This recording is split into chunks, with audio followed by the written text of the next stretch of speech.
6장 3절, 마가복음 6장 3절 자막을 참조해서 여러분 5절 읽으시면 됩니다. 저와 여러분이 한 절씩 자막을 참조해서 한 절씩 교독합니다. 이 사람이 마리아의 아들 목수가 아니냐?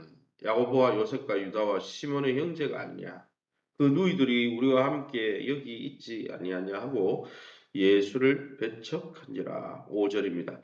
거기서는 아무 권능도 행하실 수 없어 다만 소수의 병자에게 안수하여 고치실 뿐이었고. 7절 12제자를 부르사 둘씩 보내시며 더러운 귀신을 제어하는 권능을 주시고. 8절 명하시되 여행을 위하여 지팡이 외에는 양식이나 배낭이나 전대의 돈이나 아무것도 가지지 말며. 아멘. 오늘은 마가복음 6장 1절에 13절 말씀 가지고 배척과 제자 파송이라는 제목으로 말씀 함께 나누기 원합니다. 오늘 본문을 읽어보면 예수님이 고향에서 배척받으시는 내용이 나오고 더불어서 예수님이 12제자를 파송하는 사건이 연결되어서 나옵니다. 이것은 무엇을 의도해서 마가가 이렇게 했습니까? 예수님을 따르는 제자들도 예수님처럼 고향에서 어떤 사람들에게 배척받을 수 있다. 복음과 함께 고난을 받을 수밖에 없다라는 것을 이제 초대교회가 그것을 경험했기 때문에 그 일을 우리에게 보여주는 것이죠. 그러면 우리가 믿고 의지하는 예수님은 어떤 분이십니까? 3절 말씀입니다. 이 사람이 마리아의 아들 목수가 아니냐? 야고보와 요셉과 유다와 시몬의 형제가 아니냐? 그 누이들이 우리와 함께 여기 있지 아니하냐 하고 예수를 배척했다 했습니다. 1절에서 4절에 보면 예수님은 그 고향집에서 또 친척과 또 고향에서 배척을 받으셨다는 거예요. 이 정도 되면 예수님이 이적과 표적을 행하고 예수님의 가르침이 탁월하고 많은 사람들이 회복이 되는 것을 보면 고향에서는 쌍수를 들고 기뻐해야 될 거 아닙니까? 그죠? 현수막을 걸고, 그죠? 뭐 서울대를 가도 현수막 걸고 또 뭐 누가 무엇이 됐다고 해도 현수막 그런데 실제적으로 영적으로 어땠습니까? 예수님의 고향 사람들은 예수님 안에서 놀라운 지혜와 권능을 경험하고 보고서도 자기들이 갖고 있는 편견과 선입견과 고정관념 때문에 예수님을 메시아로 받아들이길 거부했다는 거예요. 그래서 3절에 보면 이 사람이 예수를 이야기하는 거죠. 마리아의 아들 목수가 아니냐? 하나님의 아들 아니다. 메시아 아니다는 거죠. 그리고 이야기합니다. 야고보, 요셉, 유다, 시몬 다 예수님의 형제들을 이야기해줘. 예수님이 최고 맞으니까. 예수님의 동생들과 누이들을 이야기하면서 내가 다 하는데 그 집안 숟가락까지 개수까지 다 하는데 그 사람이 그럴 리가 없다. 여러분 예수님을 가장 잘 알고 마땅히 환대해야 될 친인척들 속에서 오히려 예수님은 냉대와 배척을 받았다는 것이죠. 여러분 저와 여러분은 어떻습니까? 오늘 우리에게 어떤 주님은 예수님을 가장 잘 알고 환대해야 될 사람들에게 냉대를 받으신 주님은 오늘 우리에게 어떤 대접을 받고 있습니까? 우리는 예수님을 환대하고 있습니까? 우리가 예수님을 오래 신앙생활하면서 잘한다고 말하면서 실제로 예수님의 권위와 예수님의 말씀을 또 예수님의 영광을 무시하고 있진 않습니까? 우리가 이 세상 재물을 적극적으로 환영하고 세상의 쾌락을 환대하는 동안 예수님은 우리의 삶 변방에서 철저히 냉대를 받고 있지는 않습니까? 우리 자신을 돌아보고 또 정말 우리가 주님의 뒤를 바로 쫓아가며 주님을 환대하는 참믿음 가지시기를 예수 이름으로 축원합니다. 5절입니다. 거기서는 아무 권능도 행하실 수 없어 다만 소수의 병자에게 안수하여 고치실 뿐이었다 했습니다. 거기가 어디입니까? 고향을 이야기하는 거죠. 고향에서는 예수님은 병자 몇몇 사람을 고치는 일 외에는 아무 능력도 행하지 않으셨다는 거예요. 예수님이 무능력해서가 아닙니다. 그 이유는 그들이 배척하고 믿지 않았기 때문에 역사하지 않으셨다는 거예요. 그래서 하나님은 우리의 마음밭이 믿음으로 준비되어지고 우리가 하나님을 앙망하고 갈망할 때 역사하시지 우리는 원하지도 않는데 하나님을 배척하는데 하나님이 막 강권적으로 역사하는 그런 분은 아니라는 것을.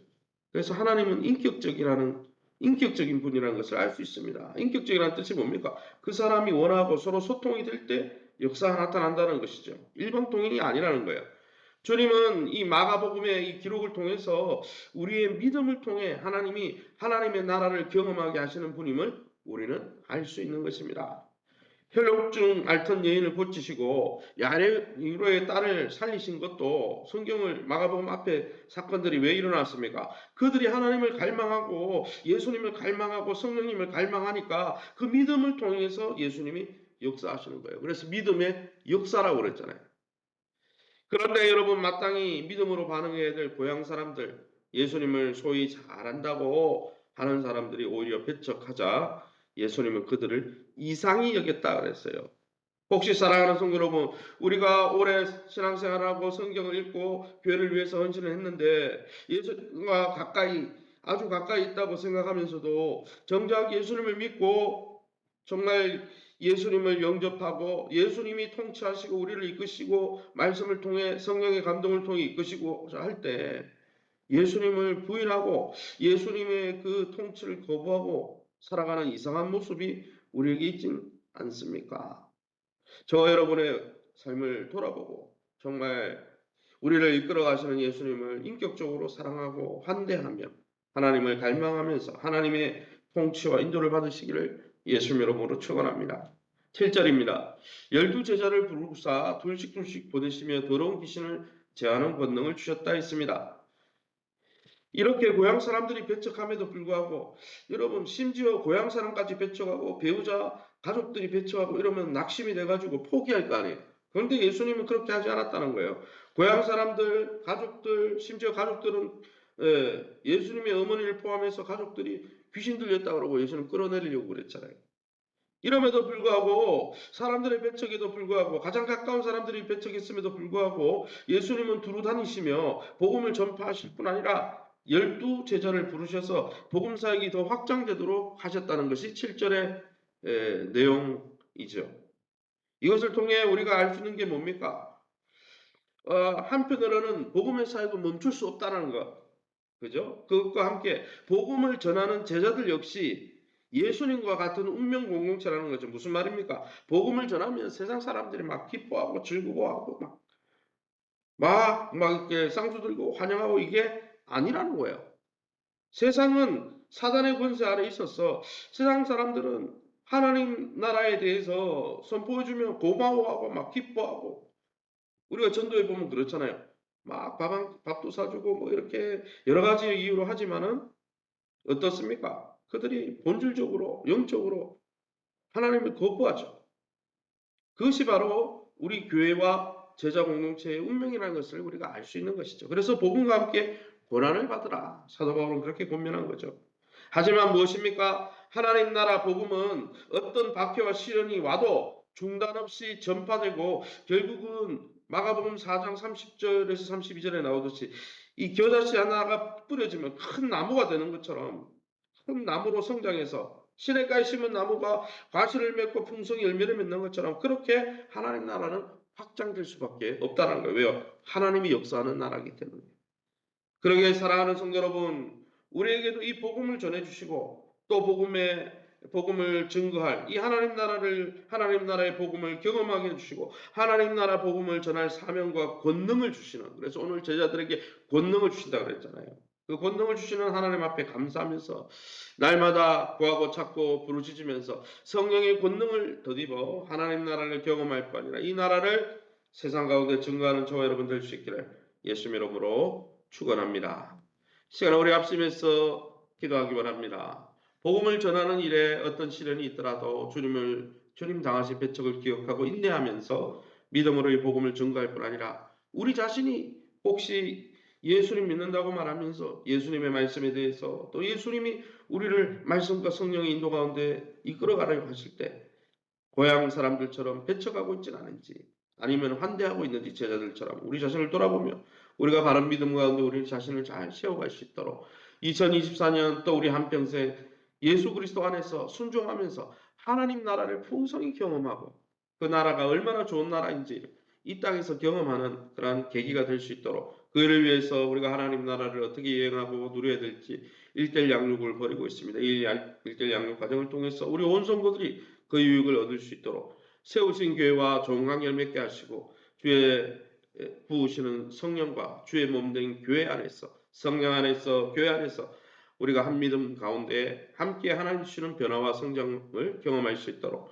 우리 박인숙, 김명숙, 최두화 권사님, 또 우리 이점수 장로님, 또 어머님 되는 임순례 집사님, 또 우리 권놀 우리 아이를 위해서, 그 외에도 환우들을 위해서 오늘 팔목장 대신방이 있습니다. 팔목장 대신방과 또 신방하는 저를 위해서 기도해 주시기 바랍니다. 또 이번 주일에 또 당회가 있죠. 당회와 또 우리 교회 또 사역들을 위해서 우리 합심해서 통성으로 기도합니다. 주여 하나님 아버지 은혜 감사합니다.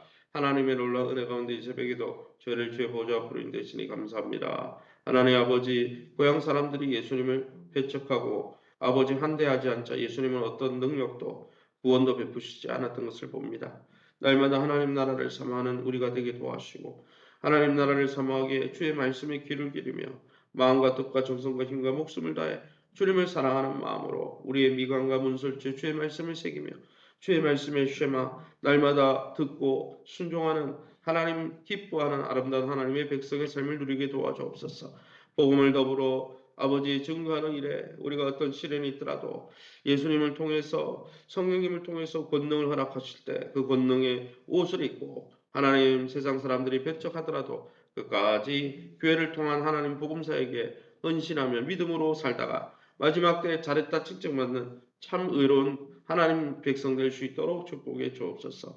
2024년 하나님 나라를 이 땅에서 누리고 경험하는 증거하는 교회 되게 도와주옵소서. 1:1 양육 과정 종직자 반부터 또 이제 모든 성도들에게 이 과정을 통해서 하나님 우리가 받은 이 복이 어떤 복인지 또 이 땅에서 어떻게 누려야 되는지를 깨달아 알게 도와주시고 또 하나님 세우신 교회 안에서 주님의 성령 안에서 또한 주님의 몸된 교회 안에서 하나 되어서 한 믿음 한 방향을 바라보며 함께 성장하고 변화를 경험하는 참 친밀한 공동체를 회복하게 도와주옵소서. 박인숙, 임명숙, 최도화 권사님, 하나님 연세 많은 권사님, 장로님, 집사님들을 만져주옵소서. 깨끗게 하여 주시옵소서. 우리 하나님 이점수 장로님, 또 어머님 임순례 우리 집사님을 긍휼히 계시고 고관절 골절 가운데 있다고 합니다. 뼈가 들어붙게 하시고 강건해지게 도와주옵소서. 우리 권놀 하나님 아버지 어린이 또 다리를 다쳤어. 하나님 성장표 아래를 다쳤어. 또 하나님께서 하나님 치유의 강선을 받아주셔서 강건하게 하시고 키와 몸이 자랄 때 어려움 겪지 않도록 하나님께서 강건하여 주시옵소서. 축복된 신방을 또 하나님 받고 있습니다. 하나님 신방 받는 가정들마다 하나님 주님이 친히 신방하여 주시고 생명의 말씀으로 구원의 말씀으로 치유의 말씀으로 함께해 주셔서 각 가정마다 묶였던 문제들이 해결되어지고 주님과의 관계가 더 친밀해질 수 있도록 축복해 주옵소서. 모든 영광 하나님께 돌려드리며 예수 이름으로 기도합니다. 아멘.